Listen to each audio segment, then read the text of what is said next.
तत्सत् नवमो अध्याय।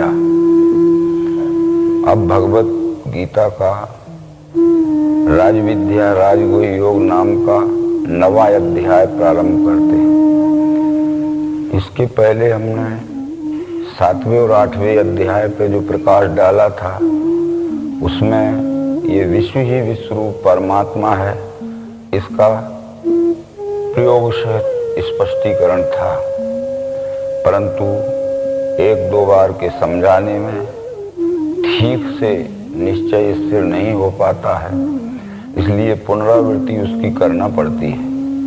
इस 9वें अध्याय में भगवान श्री कृष्ण अर्जुन को उसी विश्वरूप दर्शन की पुनरावृत्ति उसके अंतःकरण में निश्चय स्थिर पक्का हो जाने के लिए करते हैं।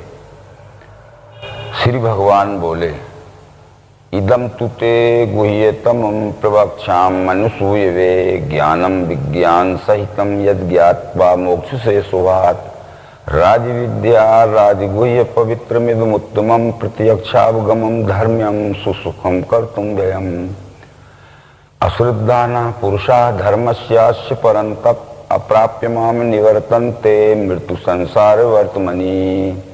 इन 3 श्लोकों का आशय यह है कि जिस परमात्मा का ज्ञान होने से ये मनुष्य शरीर धारण किया हुआ जीव आत्मा सब प्रकार के रोचक भयानक अंधविश्वास के रूढ़ मानने से छूट जाता है, संशय भ्रम से छूट जाता है। वह विज्ञान युक्त ज्ञान यानी दिव्य चक्षु का स्पष्टीकरण युक्त बोध में तुझे देता हूं। ये दिव्य चक्षु को राजविद्या और राजगुह्य कहा है। राजविद्या कहने का कारण यह है कि संसार में जितनी भी विद्याएं हैं ये सब विद्याएं केवल मनुष्य का कौटुंबिक, सामाजिक और सांसारिक सुखमय जीवन चलाने के लिए हैं, परंतु अन्य विद्याओं से जीव की जिस परमात्मा का अंश है उसमें तदात्म स्थिति नहीं हो सकती।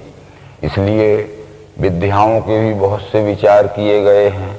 जो विद्याएं हैं 14वें अध्याय में आई हैं, ज्ञाना नाम ज्ञान उत्तमम, उन विद्याओं के नाम भी यहाँ बतला देना आवश्यक है। ब्रह्म ज्ञानम रस ज्ञानम वेदम स्वरधरम तथा व्याकरणम ज्योतिषम चैव धनुर्विद्या तथा मता जलोत्तारणकम न्याया कोकाश्चासुरोणी तथा नट विद्या किस्र वैद्यम विद्या हेते चतुर्दशा।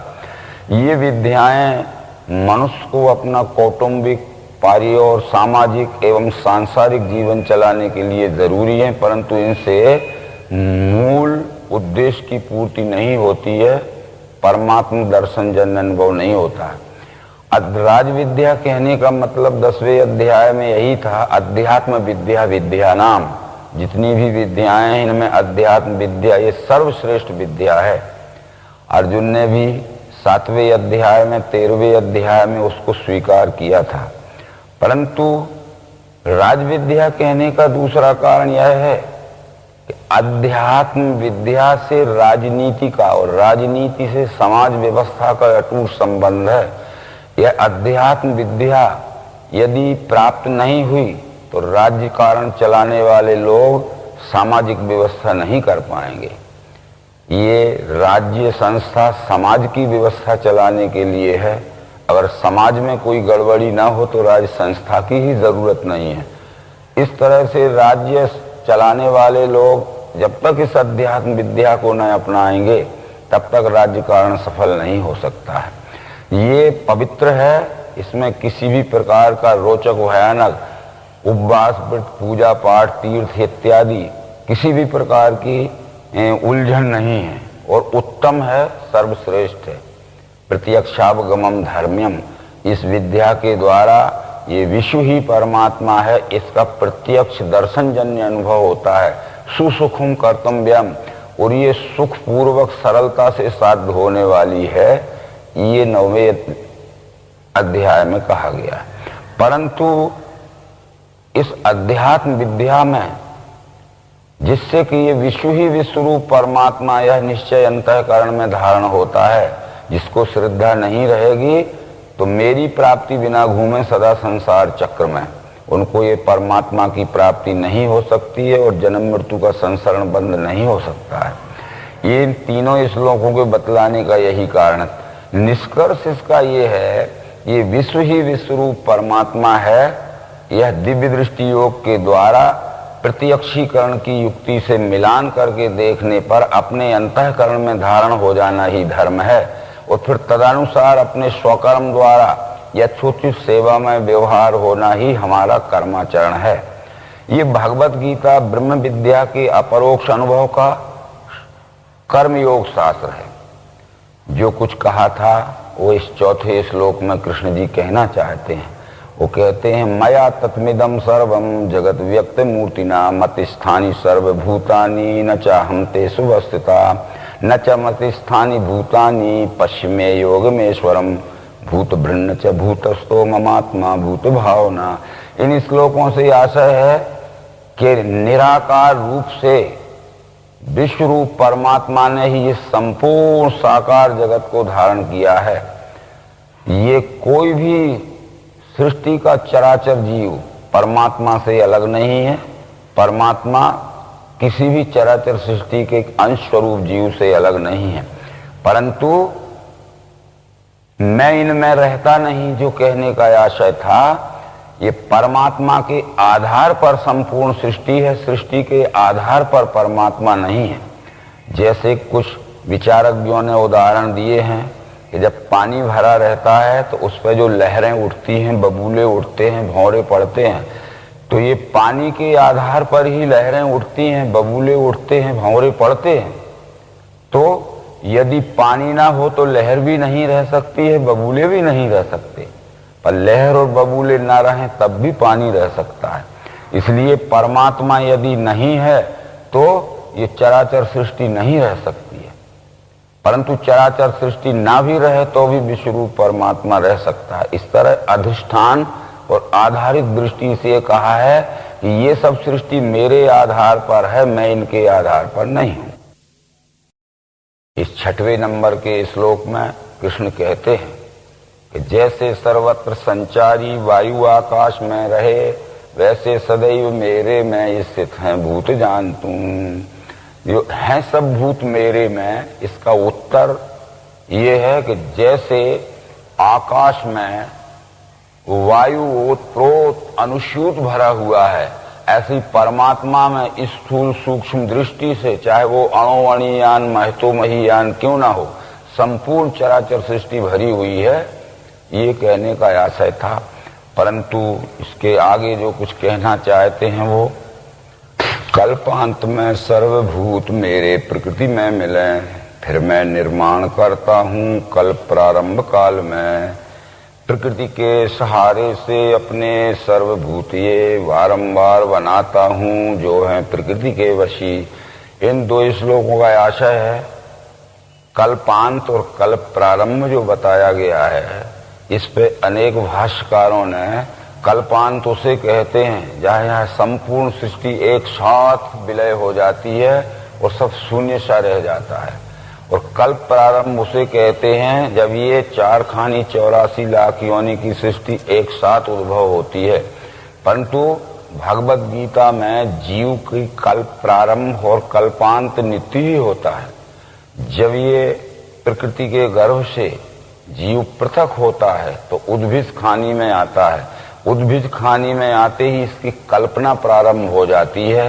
वो कल्पना महाकारण रूप रहती है। उद्भिज में भी ये इच्छा महाकारण रूप से रहती है, कल्पना रहती है कि मैं जीवित रहूं। यदि किसी जमीन पे उत्पन्न होने वाले झाड़ पेड़ पौधे आदि को हम काट देते हैं, तोड़ देते हैं, तो 2-4 दिन में हम देखते हैं कि उसमें से फिर नई शाखाएं निकलती हैं। इस बात का प्रतीक है कि वो भी जीवित रहना चाहता है, उसको जीवित रहने की, सुखमय रहने की और फलने फूलने की कल्पना मौजूद है।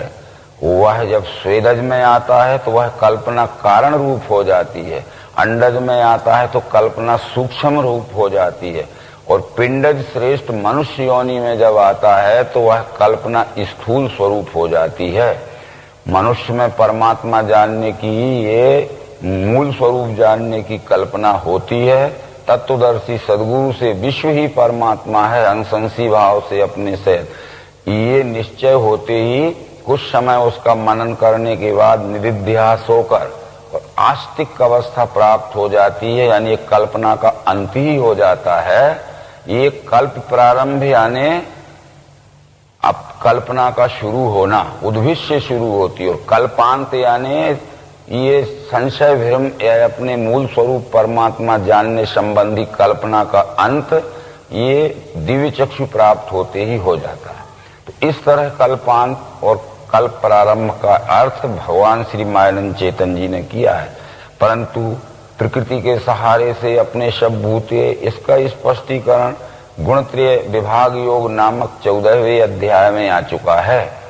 वो कहते हैं मेरी योनि महत ब्रह्म वहां गर्भ मैंने दिया, उससे सब भूतों की होवे उत्पत्ति भारत, सर्व योनि कौनते होवे उत्पन्न मूर्ति जो, उनका स्थान महत ब्रह्म बीज दाता पिता हूं मैं। ये प्रकृति के सहारे से अपने सब भूते, ये परमात्मा अपने प्रकृति का सहारा लेके ये संपूर्ण चराचर सृष्टि के रूप में रचना करता है। जैसे उदाहरण के लिए यदि पिता को संतान उत्पन्न करना है तो माता जी का सहारा लेना पड़ता है, सीधा पिता संतान उत्पन्न नहीं कर सकता। इसलिए परमात्मा को यदि सृष्टि रचना करना है तो सहयोगी कारण उसमें प्रकृति ही होती है। यदि सृष्टि ये निमित्त कारण है, परमात्मा उपादान कारण है, तो प्रकृति ये सहयोगी कारण है। जैसे उदाहरण वेदांत में एक दिया गया है कि किसी कुंभकार को जब मट्टी का बर्तन बनाना होता है तो ये पात्र जो बन जाते हैं सब निमित्त हैं, मिट्टी ये उपादान है, परंतु कुंभकार ये सहयोगी कारण है। यदि मिट्टी को पात्र बनना है, यदि कुंभकार ना हो तो मिट्टी पात्र नहीं बन सकती। इस तरह से प्रकृति के सहारे से, सहयोग से ये संपूर्ण सृष्टि में रचता हूं, बारंबार बनाता हूं, जो है प्रकृति के कर्म में प्रकृति के मैं रहता हूं, संग त्याग के भूतों के कर्म से मुझको नहीं बंध धनंजय। परंतु प्रकृति अपने कार्य में स्वतंत्र है, अपने त्रिगुणों का सहारा लेके उद्भव करना, उसको कायम रखना और समय पाते ही अपने में विलय कर लेना, ये प्रकृति के 17 स्तंभ 3 गुणों की स्वाभाविक उत्पत्ति, स्थिति और लय कार्य स्वरूपणी लीला है। मैं उसमें कोई हस्तक्षेप नहीं करता हूं, परंतु निर्देशन मेरा ही रहता है, नेतृत्व मेरा ही रहता है, यानी विश्वरूप परमात्मा का। मयि अध्यक्षेण प्रकृति सुएते सचराचरम हेतुनानेन कौनते जगत विपरिवर्ते। आशय से यही है कि मेरे नेतृत्व में संपूर्ण चराचर सृष्टि की प्रकृति रचना करती है। इसी कारण से प्रकृति के 3 गुण प्रकृति अपने सृष्टि रचना के लिए सहयोग में लेती है। तो ये रजोगुण से उद्भव, सत्वगुण से स्थिति और तमोगुण से विलय होते रहता है। ये स्वाभाविक है। यदि कोई चाहे कि उत्पत्ति स्थिति लय का ये अखंड मंडलाकार चक्र बंद हो जाए तो कदापि संभव नहीं है। इसलिए अर्जुन, ये उत्पत्ति स्थिति लय का चक्र तो चलता ही रहेगा। तू ये जो समझ रहा है कि मैं मारूंगा ये सब मरेंगे और मैं नहीं मारूंगा तो नहीं मरेंगे, ये कर्ता धर्ता तू नहीं है। कर्ता धर्ता सब इसमें ईश्वर और उसकी गुण साम्या प्रकृति है। मनुष्य देह लेने से मूढ़ जाने नहीं, मुझे स्वामी भूतन का मेरा श्रेष्ठ भाव नहीं लखें। परंतु मैं विश्वरूप परमात्मा, ये विश्वरूप का और विश्वरूप की उत्पत्ति स्थिति लय की स्वाभाविक लीला का ज्ञान कराने के लिए इस मानव शरीर में अवतरित होता हूं। तो ये साधारण यानी अज्ञानी लोग इस मुझे नहीं पहचानते हैं। इस कारण से वो मेरे से विरोध और बैर भी कर सकते हैं। उनकी आशा कर्म ज्ञान व्यर्थ शून्य विवेक, वो स्वभाव मोह दाता वे राक्षसी आसुरी गए। देवी स्वभाव वाले जो महात्मा पार्थ वे मुझे अनन्य भाव से सेवें आदि अव्यय जान के। जो अज्ञान के अंधेरे में पड़े हुए हैं उनका ज्ञान भ्रमित रहता है, ज्ञान नष्ट रहता है। ज्ञान नष्ट रहने से उनका चित्त भी भ्रमित रहता है। चित्त भ्रमित रहने से उनके कर्म भी भ्रष्ट होते हैं और कर्म भ्रष्ट होने से उनको अत्यंत दुखमय पतन का फल भी भोगना पड़ता है। परंतु जो देवी प्रकाश में आ गए हैं, सत्वगुण की विज्ञान प्रकाश में आ गए हैं, वो भजन्ति नन्य मनुष्यो ज्ञात्वा भूतादिम व्ययम, यानी वो विश्व रूप परमात्मा को जानकर ज्ञात्वा वो भजन्ति नन्य मनुष्यो अनन्य भाव से सेवा करते हैं। परंतु ऐसे मनुष्य निश्चयी रहते हैं। ज्ञान से भजने वाले कोई बे मुझको भजें, सदगुरु में, विभूति में और संपूर्ण विश्व में। यहाँ श्री कृष्ण जी ये बतलाना चाहते हैं कि ज्ञान गुणानुसार 3 प्रकार का होता है, सत्वगुणी ज्ञान, रजोगुणी ज्ञान और तमोगुणी ज्ञान। तो सत्वगुणी ज्ञान वाले संपूर्ण विश्व ही परमात्मा स्वरूप है, ऐसा दिव्य दृष्टि योग से निश्चय करके और विश्व रूप परमात्मा की स्वकर्म द्वारा निष्काम भाव से सेवा यानी भक्ति करते हैं। रजोगुणी ज्ञान वाले विश्व रूप के एकत्व को न जानकर उसमें अनेक देवी देवताओं की कल्पना करते हैं और अनेक देवी देवताओं को पूजते हैं, फल की इच्छावान वे देवों को पूजते फिरें। ये रजोगुणी यानी स्वार्थी ज्ञान वाले हैं। पर तमोगुणी ज्ञान वाले जो हैं वो अपने अल्प ज्ञान की, स्वतः की मानिंदी की कल्पना को ही ईश्वर मान लेते हैं और अपने मकान की अलमारी में या मकान के किसी एक छोटे से कोने में किसी भी प्रकार के आकार की प्रतिमा बैठाल के समझते हैं कि यही पूरा विश्व रूप परमात्मा है। इस तरह से 18वें अध्याय में इसकी पुष्टि की गई है। जिस ज्ञान से भिन्न भिन्न भूतों में सब एक ही अनासी भाव को देखे वो जानो ज्ञान साध्य की। जो ज्ञान द्वैत को लेके भूतों में सब भिन्न है अनेक भाव ये देखे वो जानो ज्ञान राजसी। जो ज्ञान एक ही मूर्ति जाने संपूर्णवत भजे तत्वार्थ हेतु से हीन अल्प तामस उसे कहा। आशय इसका है कि एक भाव सब विश्व में देखे सात्विक ज्ञान है, अनंत क्षेत्रज्ञ करे रजो अनुमान, युक्तिहीन अनुभव रहित लखे घोर अज्ञान, एक भाव में विश्व सब सोहे तामस ज्ञान। इस तरह ये 3 प्रकार का ज्ञान बतलाया है। आगे वो कहते हैं इनमें जो तमोगुणी ज्ञान वाले हैं, यद्यपि विश्वरूप परमात्मा सर्वरूप है, तो 16 से 19वें श्लोक तक उसका निरूपण किया है। श्रोति यज्ञ, स्मार्ति यज्ञ, पितरों का अन्न औषधि, मंत्र होम, द्रव्य अग्नि मैं हूँ, हवन की क्रिया, सब जगत का पिता माता धाता मैं हूँ, पिता मैं, जान्य योग ओंकार ऋग्साम यजुर्वेद में, भर्ता साक्षी गति स्वामी निवास आप्त भक्त का, मैं स्थिति लय उत्पत्ति निधान वीर्य अव्यय, मैं तपता हूँ करता हूँ, गिराना जल रोकना, अमृत में मृत्यु भी मैं सता सत अर्जुन। कहने का मतलब सब मैं ही हूँ, और सब में मुझे ना देखते हुए केवल एक ही अंश स्वरूप अंग में मुझे मान लेते हैं और एक ही अंश स्वरूप अंग में संपूर्ण के वत एक ही अंश या अंग की सेवा करते हैं, जो कि संपूर्ण की सेवा नहीं है। ये अल्प ज्ञान वाले तमोगुणी ज्ञान वालों का है। परंतु रजोगुणी ज्ञान वालों का श्लोक नंबर 20 और 21 में इस 9वें अध्याय में स्पष्टीकरण है।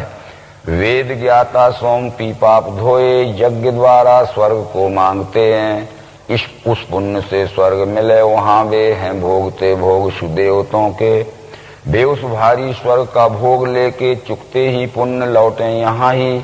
इस रीत तीनों गुण में फंसे वे कामी लहें जन्म सदैव मृत्यु। वेदों का पाठ करते हैं, वेदों में अनेक प्रकार के यज्ञ आदि कर्म करने से अनेक लोकों का सुख मिलता है। विष्णु महायज्ञ किया तो उससे विष्णु लोक का सुख मिलेगा, रुद्र महायज्ञ किया तो रुद्र लोक का सुख मिलेगा, वैकुंठ का सुख मिलेगा, इंद्र लोक के वैभव का सुख मिलेगा। इसलिए अनेक प्रकार के यज्ञ करते हैं और उस स्वर्ग की सुख की कामना से करते हैं। यदि वो उनके यज्ञ आदि कर्म निर्विघ्नता पूर्वक सफल हो गए तो उनको उस लोक का सुख भी मिल जाता है। परंतु क्षीणे पुण्य मृत लोके वसंती, परंतु जब वो पुण्य क्षीण हो जाता है तो जहां के तहां ढकेल के उनको फिर गिरा दिया जाता है।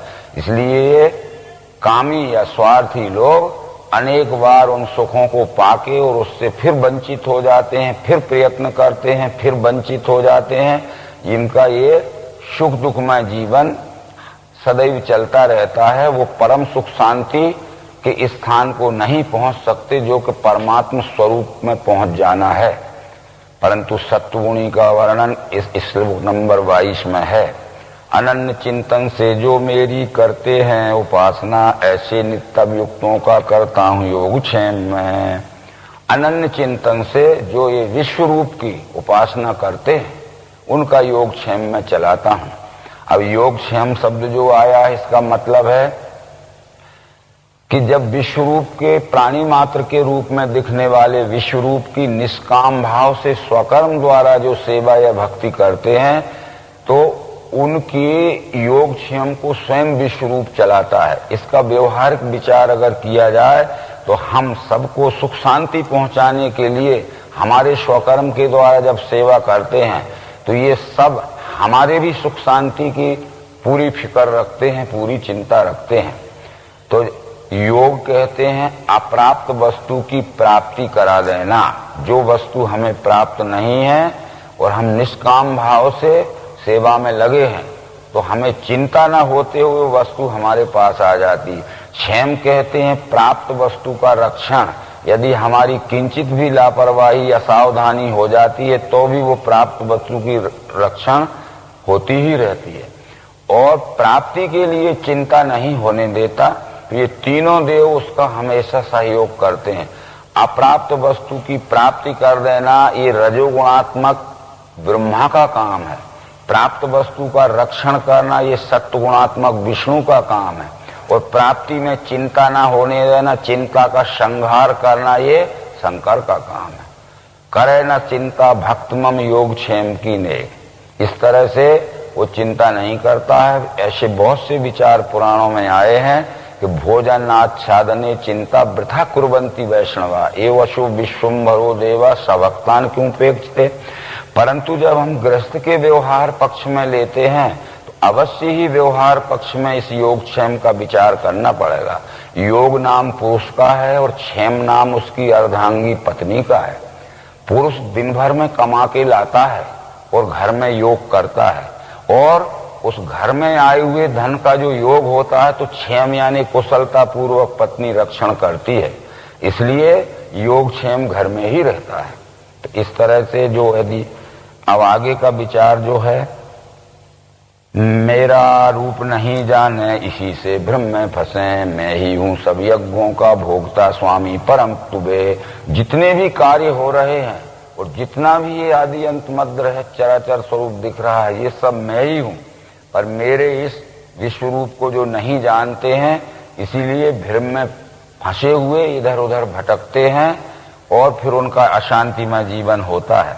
फिर देवों के भक्त देवों को, पुरखों के पितृलोक को, भूतों के भक्त भूतों को, मेरे भक्त मुझे मिले। ये अंतर कृष्ण जी ने बतला दिया कि जो जिस देवी देवता को पूजता है उसका अर्थ यही है कि देवी देवता कोई आसमान में नहीं बैठे।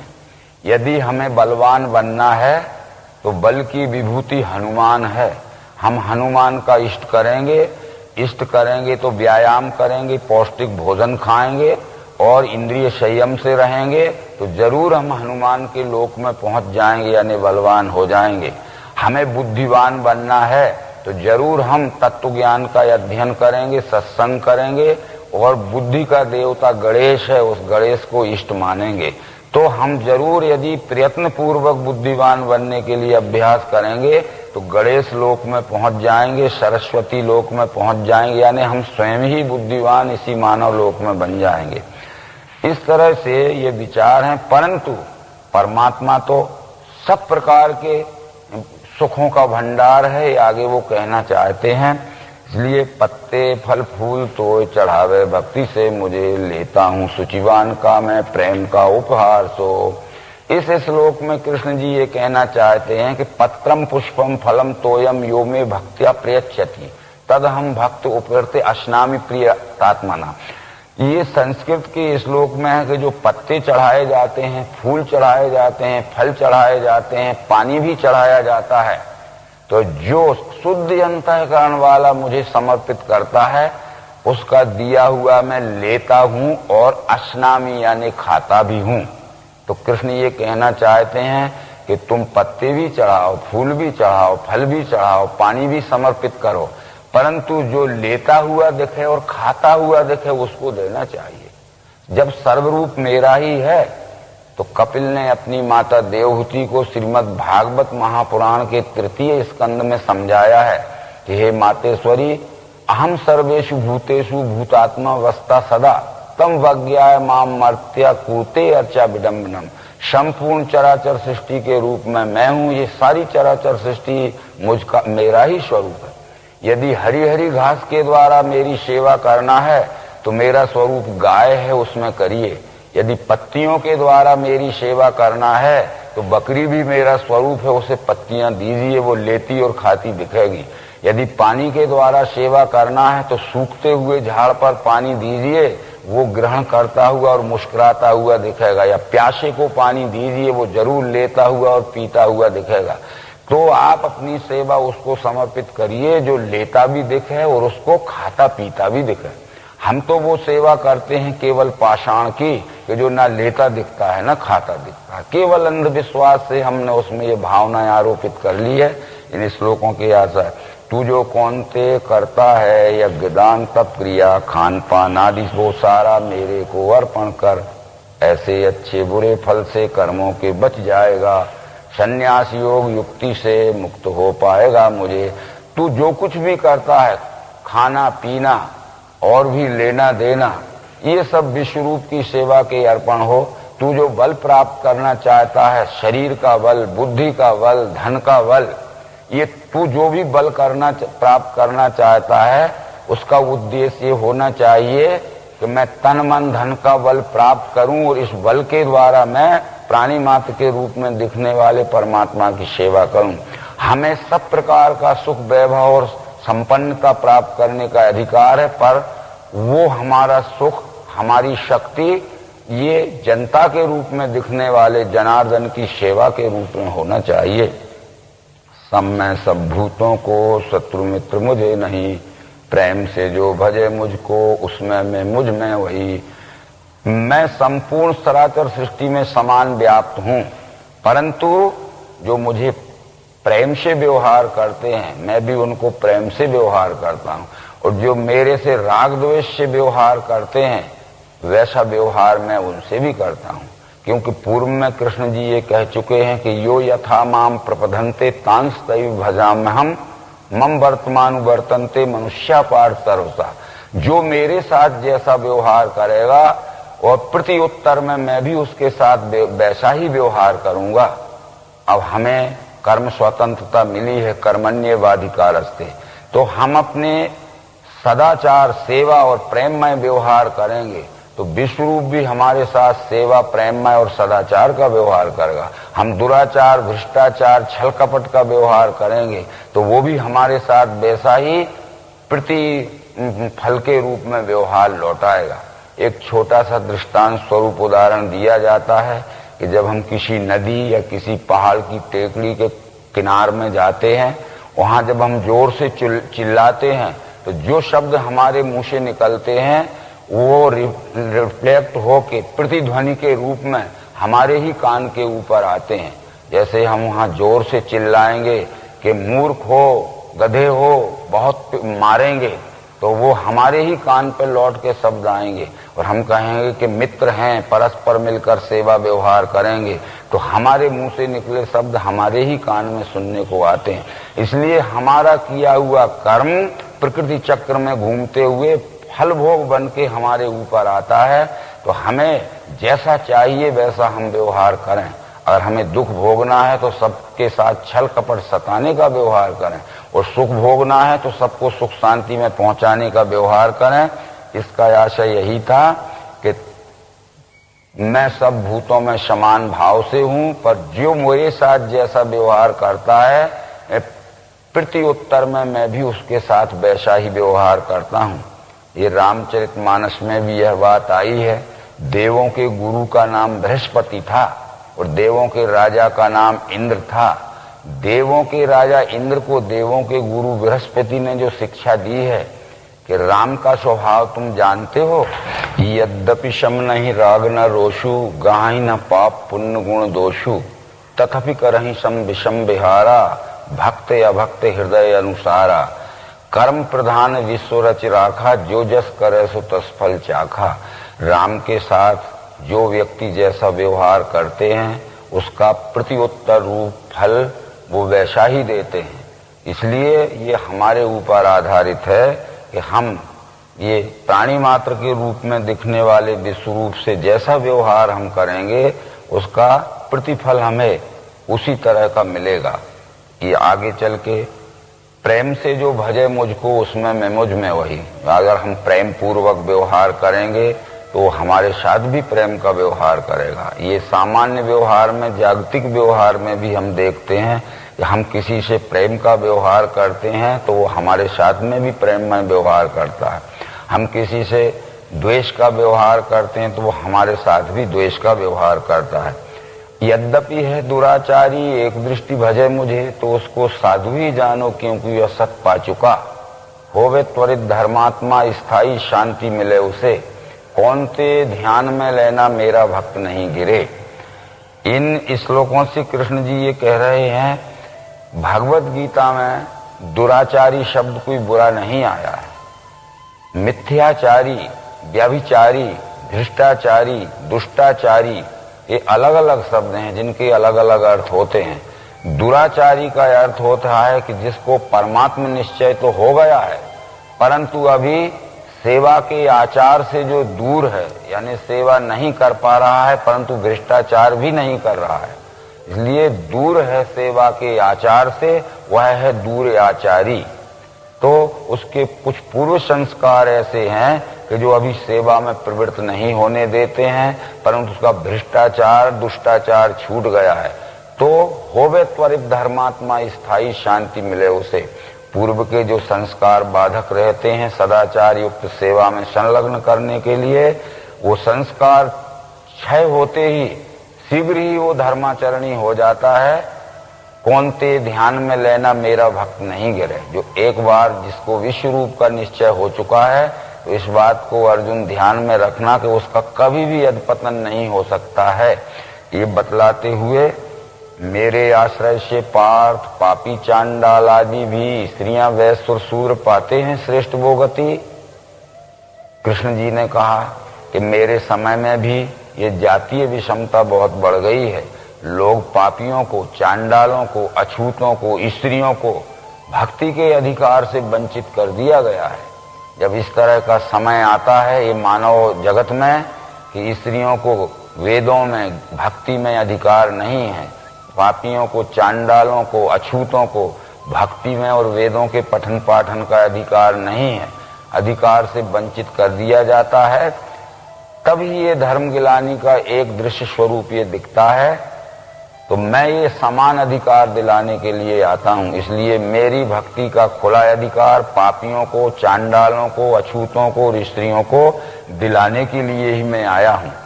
कारण कि जितने भी अवतार हुए उनके समय में ये मत पंथ संप्रदाय की विषमता थी, जातीय विषमता थी। रामायण में 7वें अवतार श्री रामचंद्र के इतिहास के विषय में जब हम पढ़ते हैं तो महाराज दशरथ के घर में जो उस समय तक हो रहा था और राज्य में जो उस समय तक हो रहा था, अनेक प्रकार का अंधविश्वास, रूढ़वाद और ऊंच नीच की विषमता का विषम परिणाम फैल चुका था। राम का अवतार होते ही सबसे पहले उन्होंने ये व्यवस्था की कि समाज के एवं नगर के एवं राज्य के हर व्यक्ति को, चाहे वो गरीब हो, चाहे धनवान हो, चाहे छूत हो, चाहे अछूत हो, सदैव मेरे से मिलने का खुला अधिकार है, वो कभी भी मिल सकता है। तब जब ते राम ब्याह घर आए, नितनव मंगल मोद बधाए, भुवन 410 भूधर भारी, सुकृत मेघ बरसें सुखकारी, यही विधिपुर नर नारी सुखारी, रामचंद्र मुख चंद्र निहारी। नगर के सब स्त्री पुरुष सुखी थे क्योंकि प्रतिदिन राम से मिलने का और अपनी समस्याएं सुना के समस्याओं के निराकरण का समय राम देते थे। इसके बाद जब राम का वनवास हुआ तो सबसे पहले उन्होंने उस स्थान में अपना निवास स्वीकार किया कि जहां ऊंची जाति के जातीय अभिमानी लोग जिनको छूते नहीं थे और दक्षिण की ओर से रक्ष संस्कृति का प्रचारक रावण बलात् तलवार के बल पर धर्म परिवर्तन कर रहा था। वो कोल, किरात, निषाद, बानर, भालू, वृक्ष आदि अछूत लोग थे। तो ऊंच नीच मध्यम नर नारी, लहाई दरस निज निज अनुहारी, सावधान सभी सन्मान ही, सकल सराहत कृपा निधाने। ऊंच नीच मध्यम, स्त्री पुरुष, छूत अछूत सब राम से मिलने आते थे। सावधानी से राम सबका आदर करते थे, इसलिए राम की सब प्रशंसा करते थे। इसके बाद भी राम के छोटे भाई अनुज भरत और राम के कुरुकुल वशिष्ठ जो राम से मिलने जब चित्रकूट में गए थे, तो लोक वेद सब भांतहु नीचा, जासु छाह सोय ले वहीं सींचा। ते भर अंक राम लघु भ्राता, मिले सकल परिपूरत गाता। जिनको जाति अभिमानियों की छाया पड़ने पर भी छूत लग जाती थी, ऐसे अछूत लोगों को भरत और राम के कुलगुरु वशिष्ठ गले से गला लपेट के मिले, उनको छुआछूत नहीं लगी। उन अछूत लोगों ने भरत और वशिष्ठ को जो उपहार में भोजन दिया था, बड़े प्रेम से खाया। उनकी गरीबी की ओर देखकर उनका मूल्य चुकाने लगे भोजन का। तो दे मोल बहु मोल न लेही, फेरत राम दुहाई देही। तो ये भी एक अवतार लेने का कारण होता है कि मानव मानव सब समान है। किसी जाति में पैदा होने से कोई ऊंचा नहीं होता है, कर्म से मनुष्य ऊंचा होता है। यदि जाति में पैदा होने से ऊंचा होता तो रावण उत्तम कुल का ब्राह्मण था, परंतु कर्म निकृष्ट होने से उसको सपरिवार वध का दंड मिला। शौरी, निषाद आदि जाति में नीचे थे, परंतु उनके कर्म अच्छे थे, सदाचारी थे, जनसेवी थे। तो रामचंद्र जी ने शौरी के, जुठेवेर और निषाद का दिया हुआ भोजन खाया। इस तरह से ये बात जरूर है कि मेरे आश्रय से पार्थ, पापी, चांडाल आदि भी स्त्रियां, वैश्य और शूद्र पाते हैं श्रेष्ठ वो गति। यदि हम पापियों को, चांडालों को, अछूतों को अपने पास बुला के न बैठा लेंगे, उनके कुसंस्कार जो हैं उनको हम अच्छे संस्कार नहीं डालेंगे, तो वो सुसंस्कृत ना हो पाएंगे। हम उनको अवश्य बुलाया करें, क्योंकि राम और कृष्ण बुलाते थे और उनमें सुसंस्कार डालते थे। एक एक दो दो संस्कार यदि उनमें अच्छे रोज आते हैं तो वो सुसंस्कृत हो जाते हैं। उनका पाप और दुराचार छूटकर और सदाचार और सेवावृत्ति उनमें स्वयं आ जाती है। फिर क्या बात पुण्यात्मा विप्र क्षत्रिय भक्त की, अनित्य मृत्यु भूमि में आया है वस्तु मुझे। फिर जो भक्त लोग हैं और जो ऊंचे उठे हुए लोग हैं, उनको उठाने का तो प्रश्न ही नहीं है। जो गिरे हुए लोग हैं उनको उठाने के लिए मैं आता हूं। इसलिए ये अवतार का या भगवान का एक नाम पतित पावन भी है। पतित कहते हैं जो गिर चुके हैं या समाज ने जिनको गिरा दिया है, सामाजिक बहिष्कार कर दिया है, उनको सामाजिक स्थान दिलाने आते हैं। राम का राज्य जब हो गया था तब भी हम ये राम राज्य में पढ़ते हैं, वैर न कर काहूषण कोई, राम प्रताप विषमता कोई। राम के राज्य में किसी से कोई वैर भाव करने वाला नहीं था, क्योंकि राम ने अपनी राज्य व्यवस्था के प्रभाव से विषमता दूर कर दी थी। और ये विषमता दूर जब ही हो सकती है और समता की स्थापना जब ही हो सकती है कि बिन विज्ञान की समता आवे, कोई अवकाश की न विन पावे। भगवत गीता भी इस बात को प्रतिपादित करती है कि समम सर्वेषु भूतेषु तिष्ठन्तम परमेश्वरम, विनश्यस्य विनश्यन्तम या पश्यति सा पश्यति। व्याप्त है सम सर्वत्र परमात्मा, यह देख के ये आत्म प्रेम नहीं त्यागे वो पावे परम गति। जिसको सब में व्यापा हुआ परमात्मा प्रत्यक्षीकरण में दिखाने की युक्ति दिव्य दृष्टि से दिख जाता है, तो उसका ये विषमता का भेद मिट जाता है। ये बातें वेदों में भी आई हैं। आयुर्वेद के 40वें अध्याय का नाम ईशावास उपनिषद है। उसमें परमात्मा स्वरूप की पहचान कराई गई है कि कैसे वो कहाँ है और कैसे जाना जाए। तदे जति तन्ने जति तद्दूरे तदवंत के तदंतरस सर्वस्व तत्सर्वस्याश्वायता। वह हिलता चलता भी है, स्थिर अचल भी है, वह दूर भी है, पास भी है, वह सबके भीतर भी है, सबके बाहर भी है। उसका नाम है परमात्मा। यस्मिन् सर्वाणि भूतानि आत्मन्येवानुपश्यति। सर्वभूतेषु चात्मानं ततो न बीजुगुप्सते। इस तरह उस परमात्मा को जो संपूर्ण चराचर सृष्टि में समान भाव से व्याप्त देख लेता है, ततो न बीजुगुप्सते, उसको व्यवहार में किसी से भी घृणा और द्वेष नहीं हो सकता। जिसने सब में व्याप्त परमात्मा को नहीं देखा है, वह व्यवहार में जरूर छुआछूत, ऊंच नीच की द्वेष और घृणा करेगा।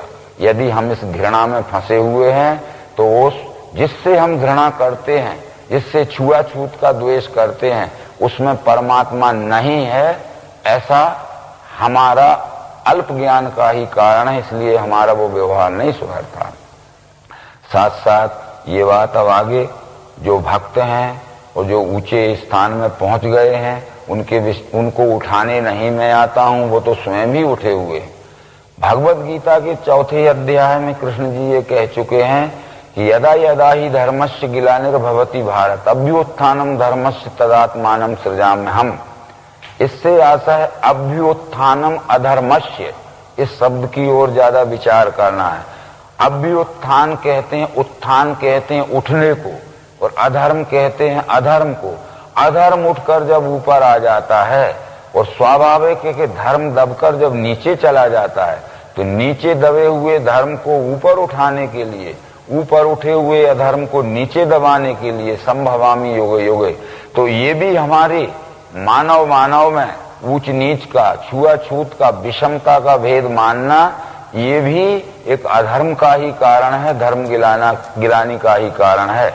हम कर्म से मनुष्य को नीचा जरूर समझें, परंतु किसी जाति में जन्म लेने से नीचा न समझें। ये हमारी बहुत उल्टी समझ हो गई है। इसलिए इन सब बातों की तरफ देखते हुए अब जहां तक है विषमता, हमारे जिस व्यवहार से मानवीय समाज में विषमता फैलती है, उसका नाम विष है।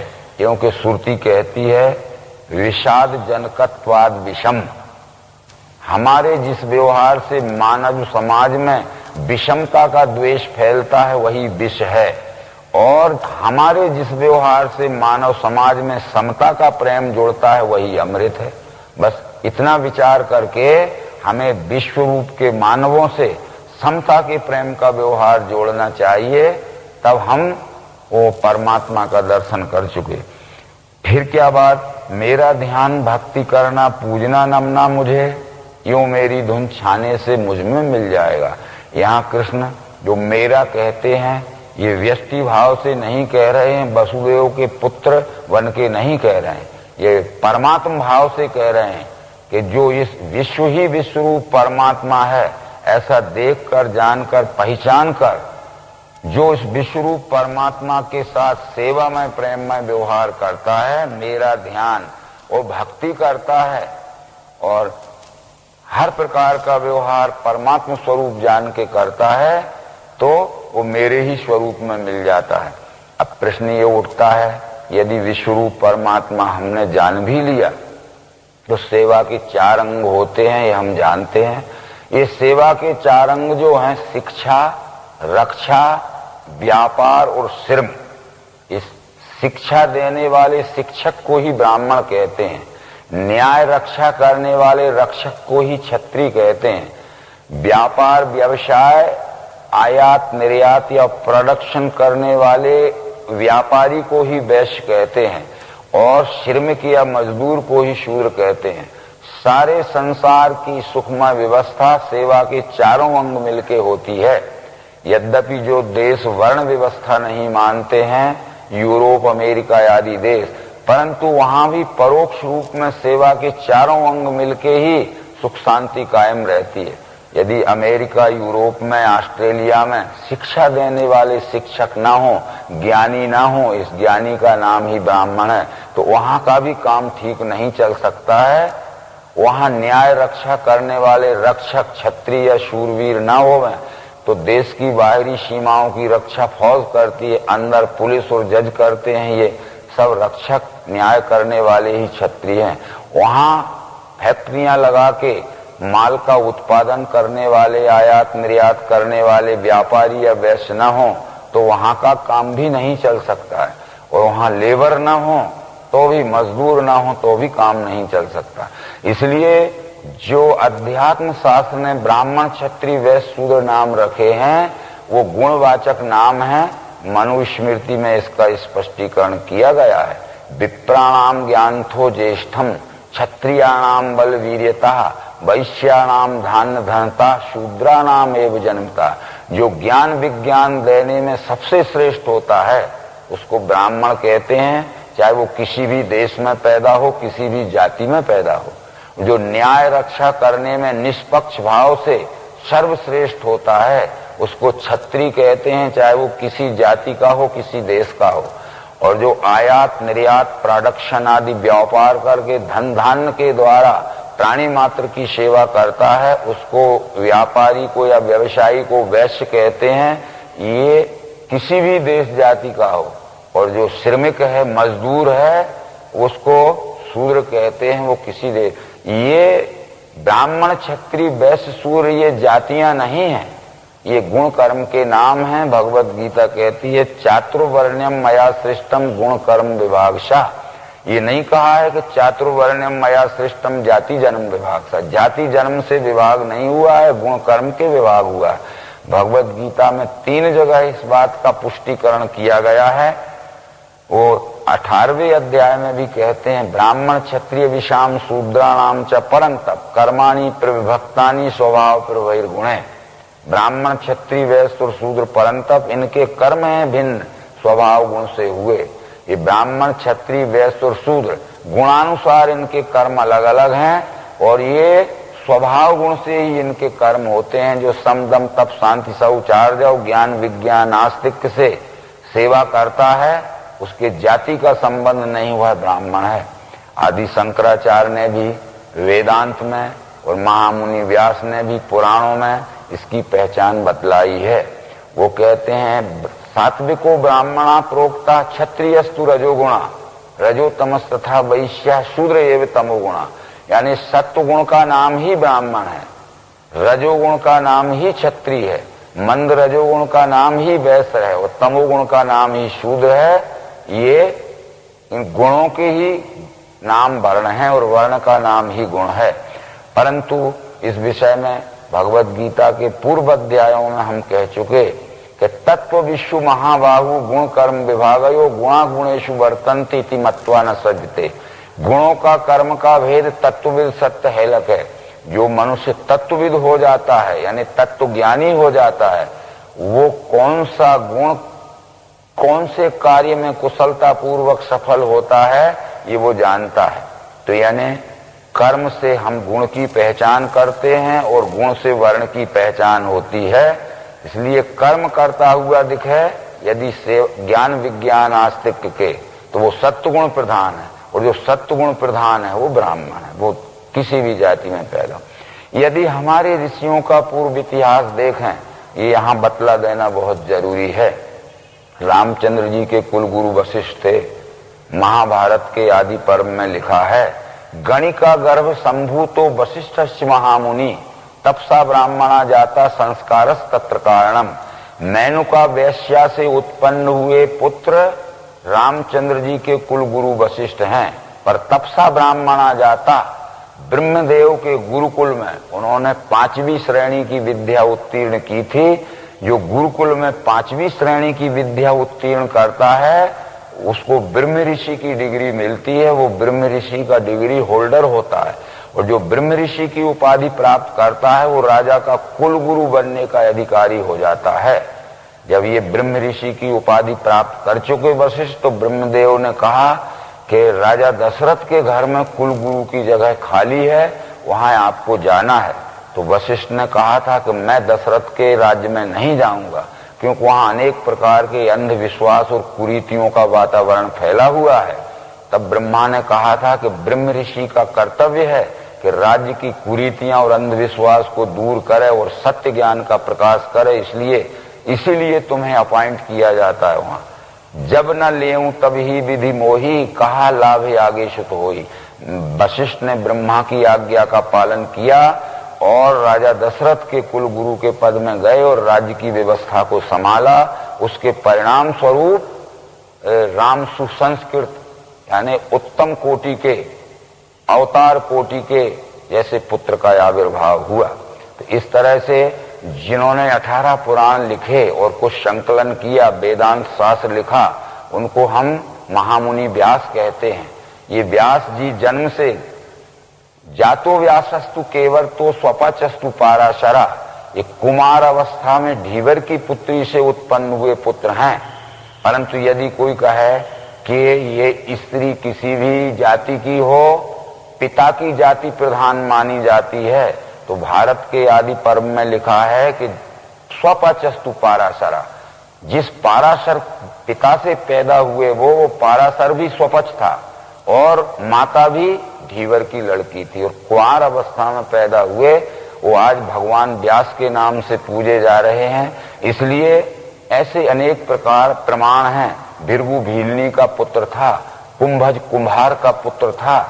कुंभज इसलिए कहते हैं, कुंभ कहते हैं घड़े को, और जा कहते हैं जन्म को। जो घड़े को बनाता है, घड़ा बनाने वाले के घर में पैदा हुआ पुत्र कुंभज है। ये सारा इतिहास महाभारत में लिखा हुआ है। इसलिए जाति से कोई नीचा नहीं होता है, गुण कर्म से यदि वो ठीक नहीं चलता है तो नीचा होता है। तो ये विचार हम सब जब देखते हैं तो आज हम जाति से ही नीचा मानने लगे हैं। और ये तप आदि जो वर्णन आया है पुराणों में, तो तप क्या है? हम कहते भूखे प्यासे रहना तप है, धूप में बैठना तप है, या कहीं एक पांव से खड़े रहना तप है, या ये बबूल के तेज नुकदार कांटे के ऊपर सो जाना तप है। ये तप नहीं है। तप कहते हैं ता पा, ये शब्द जो हैं शॉर्ट फॉर्म पर बने हुए हैं। ता का अर्थ है तत्व, पा का अर्थ है पहचान। तत्व पहचान के लिए जो अभ्यास किया जाता है उसका नाम तप है। ये श्रीमद् भागवत महापुराण के पहले स्कंद में ये विचार आए हैं। उधर ये विचार आया है कि ब्रह्मा को जब सृष्टि रचना की इच्छा हुई, परंतु सृष्टि रचना कैसे करूं उसकी समझ में नहीं आ रहा था। अधिक लंबे समय तक इस चिंतन को करते रहे वो। एक दिन उनके कान में ये शब्द सुनाई दिए, तप तप। उन्होंने सोचा ये तप क्या है? तब उसका अर्थ स्पष्ट आया कि ता का अर्थ है तत्व, पा का अर्थ है पहचान। तत्व पहचान के फिर सृष्टि रचना करना, तत्व को बिना पहचाने सृष्टि रचना मत करना। तो तत्व पहचान के ब्रह्मा ने सृष्टि रचना की। इसलिए उल्लेख किया गया कि तप बल रचियो प्रपंच विधाता, तप बल विष्णु सकल जग त्राता, तप बल शेष धरे मही भारा, तप बल शंभु करे संघारा, तप आधार सब सृष्टि भवानी, करहु जाए तप यश जिए जानी। हमें भी तप करना है, यानी जिस कार्य में हमें सिद्धि प्राप्त करना है उसकी तात्विकता को पहचान कर ही हमें वह कार्य करना चाहिए। वह हमारा तप होता है। ऐसे बहुत से विचार हैं। इसके साथ साथ भी तप का मनुस्मृति में स्पष्टीकरण आया है। ब्राह्मणस्य तपः ज्ञानम, तपः क्षत्रियस्य रक्षणम, वैश्यस्य तु तपः पोषण, तपः शूद्रस्य सेवनम। अपने अपने स्वकर्म में कुशलता प्राप्त करने के अभ्यास काल को ही तप कहते हैं।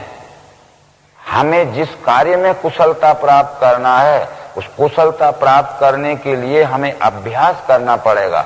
उस अभ्यास के पीरियड को, लर्निंग पीरियड को ही तप कहते हैं। तब बराबर उस कार्य में हमें सिद्धि मिल जाएगी। ये सब विचार तू जो कौन ते करता है यज्ञ दान तप क्रिया, खान पान आदि वो सारा मेरे को अर्पण कर। तू जो कुछ भी करता है अपना तन मन धन का की शक्ति बढ़ाने के लिए तुझे बढ़ाने का पूरा अधिकार है। पर तेरे में जो तन मन धन की शक्ति बढ़ेगी वो विश्व रूप की सेवा के लिए तेरी शक्ति का उपयोग होना चाहिए। विश्व रूप के शोषण के लिए, सताने के लिए उपयोग नहीं होना चाहिए। जो शक्ति प्राप्त करके विश्व रूप को शोषण करते हैं या सताते हैं वही तो राक्षस हैं, और जो शक्ति प्राप्त करके विश्व रूप की सेवा, सहयोग और प्रेम से व्यवहार करते हैं वही तो देव हैं। बस देवासुर में यही फर्क था। ऐसा समझाते हुए ये राज विद्या राज गुह योग नाम का 9वां अध्याय संपूर्ण हुआ। नर्मदे हर।